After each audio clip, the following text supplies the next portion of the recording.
Hey class, we are picking up where we left off in our review of contracts. When we had last uh, recorded, I had introduced some of the vocabulary, the elements of a contract, and how to map a contract. And then we talked about most of offer, the idea of uh, how do you know that there's a valid offer on the table. Um, and then we talked a little bit about terminating a contract, and that's where we're going to pick up today. We're going to talk about how to terminate a contract, the second half of termination of a contract, or termination of an offer, excuse me, termination of an offer. And then we'll go into acceptance of a contract and some of the issues involving acceptance of a contract. So let's begin. As you will recall, we talked briefly about how terminating an offer can occur based on lapse of time or revocation by the offeree, or excuse me, by the offeror to the offeree. I want to begin by talking about termination of an offer by way of the offeree's side of the contract arrangement. And so an offeree, just as an offeror can revoke a offer based on words or conduct, so too can an offeree. These are called counteroffers. And it's really important to understand that a counteroffer kills an agreement. It terminates the offer and becomes the basis of a new offer. Okay, so a counteroffer, you say, hey, Mr. Duffy, I will sell you my law textbook for $50. Now, if I say $50, that sounds great. It sounds like I've accepted your offer, right? What if I say, I'll give you $40 for your law textbook? Well, I've just countered your initial offer of $50 with my offer of $40. And now, as you'll see, we have switched sides. You were the initial offeror, $50. I have counteroffered. Now I'm offering you $40 for the textbook. Now it's up to you to decide whether you want to accept that. Counteroffers kill the initial offer. Okay? Bargaining is different than a counteroffer. Okay? Asking, for example, will you go lower on your price of $50 is not a counteroffer. But responding to your offer of $50 for your law textbook, if I respond by saying, well, I won't go higher than $40, that's a counteroffer because I'm setting out a definitive number, okay? Bargaining often can be identified because it's not exact. It doesn't have the requisite terms to meet the conditions of being a counteroffer, okay? One of the helpful ways to know whether or not you have an offer and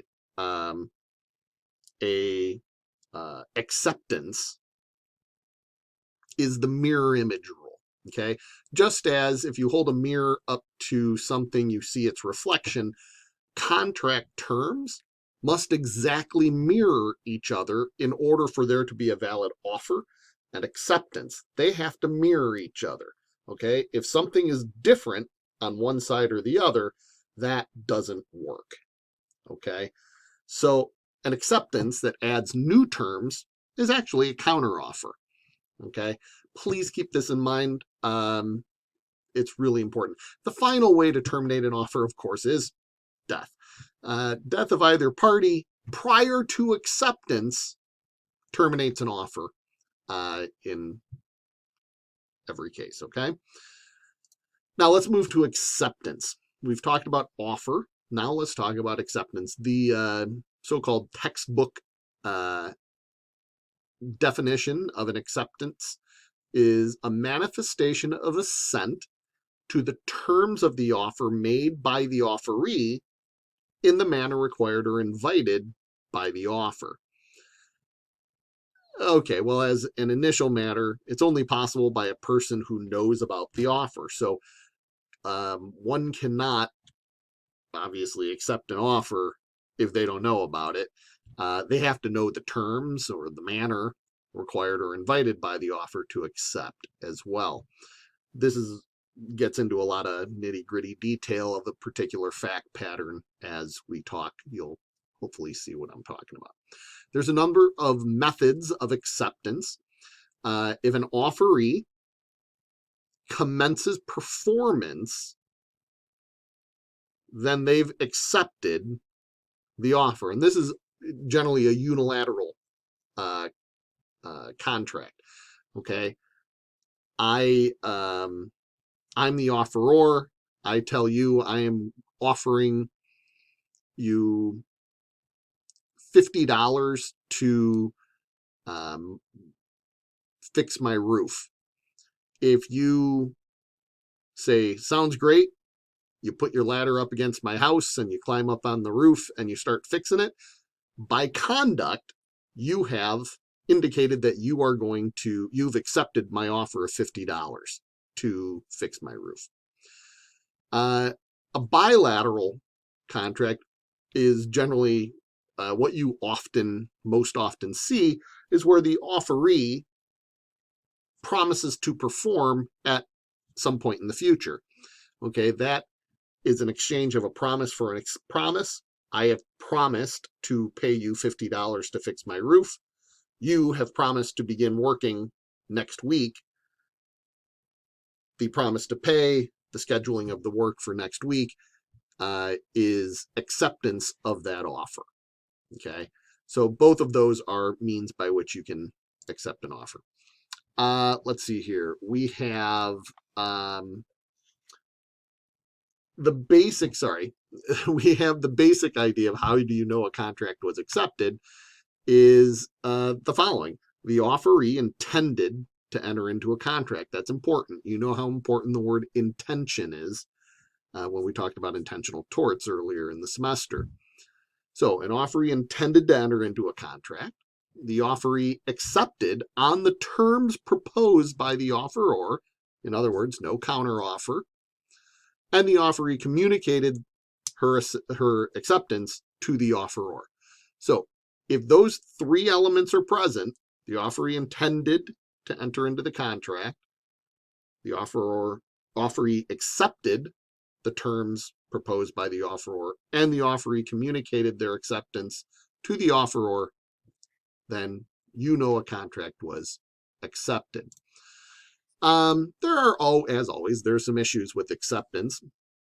What if the seller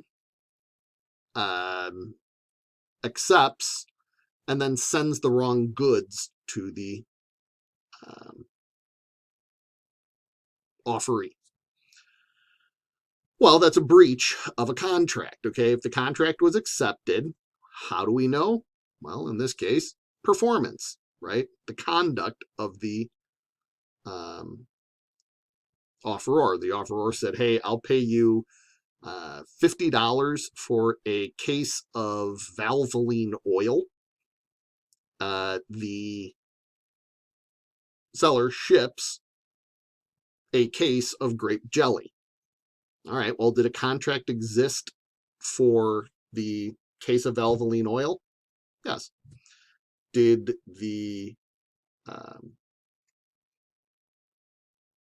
seller, the offeree, ship the right goods? No. Well, so a contract exists and there was breach of that contract. Now, here's the thing. Do not let your understanding of law, your budding understanding of law, get in the way of common sense. Okay? In this case, in the case I just described, how do we remedy this? You don't have to go running to court.